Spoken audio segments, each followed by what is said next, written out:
Lawrence, Kansas, 1960, Pottshirt by Anthony Piscatelli and Jesse Smallwood. So Lawrence, Kansas was founded in 1855, and a little more than 100 years later, it turned into different ideologies than it had in the beginning. Lawrence, Kansas considered itself to be an academic center of Kansas. So some of these negative ideologies are many people were going against the man.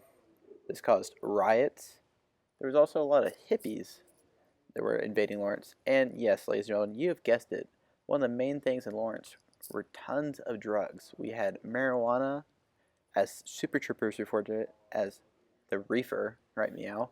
We had heroin coming in, we had cocaine, we had a LSD, acid, you name it. The drug cartel would drop it off to small dealers in Lawrence and they would dispense it. Oh, hi. I didn't see you guys there.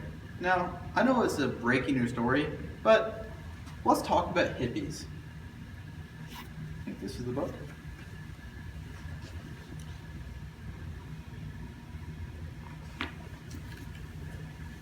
So, as some of you might know, my name is Earl James McGrath, or Professor McGrath.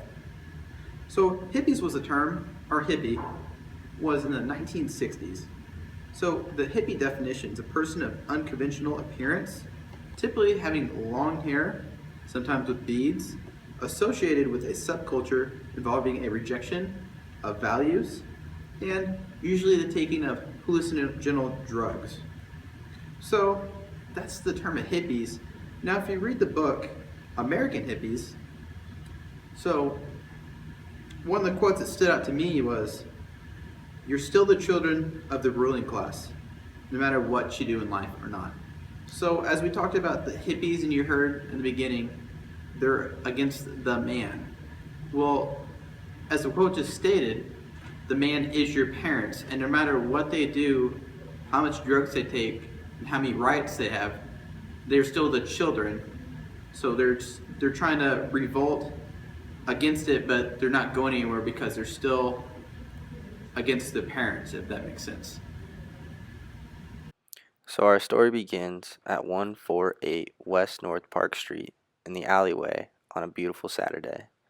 As an average college male, I was walking the streets daydreaming, not expecting what I was about to see next.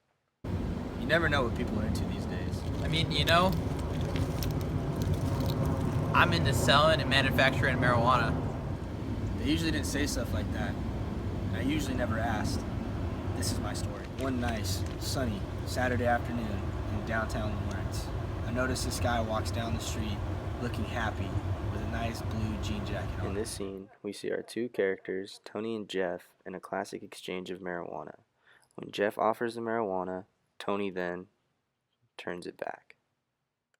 Yo, what's up, guys? So this is Jeff you're listening to, and when Tony turned me down, it was just like, bro, like, you see that I had this pot shirt on, like I know you're trying to come over here. You're a college student. I know the college student feels like I know you need this little just incentive to get by your day, but like when you came over and you didn't want it for me, like, are you dumb? Or are you disrespecting me? Because if you're disrespecting me, then we could go through a whole nother path. But like, this is like what's going through my head right now. Hey guys, it's Tony. Now, contrary to popular belief of college men my age, I was not part of the drug culture that had found its way into KU. I myself had made the choice to attend KU for its academic excellence, you could say. Now, when I first saw Jeff, my initial reaction was, what a nice jean jacket this fine young man has on. But as I walked closer to him, I soon realized not only was he wearing a nice jean jacket, but he looked like he had a nice Hawaiian shirt on as well. And that caught my attention. Oh shit, man! I just got off work. Yeah, bro. Man, fuck it. You wanna go down here? Let's go. We go fucking down the street, bro. Shit. Yo, what's up, guys? It's Jeff again. Your boy is back. Yeah, so like at first, yeah, I was super, super salty, but then I remembered I still had my shirt on. Like, I'm not gonna lie, I'm a drug dealer. Yeah, everybody knows.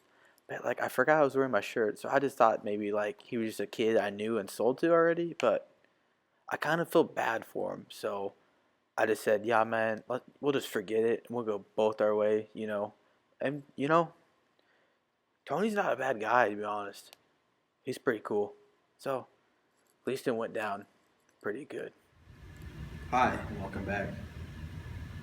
So, the biggest question is, why Lawrence, Kansas? Well, Lawrence was one of the most left-wing liberal communities.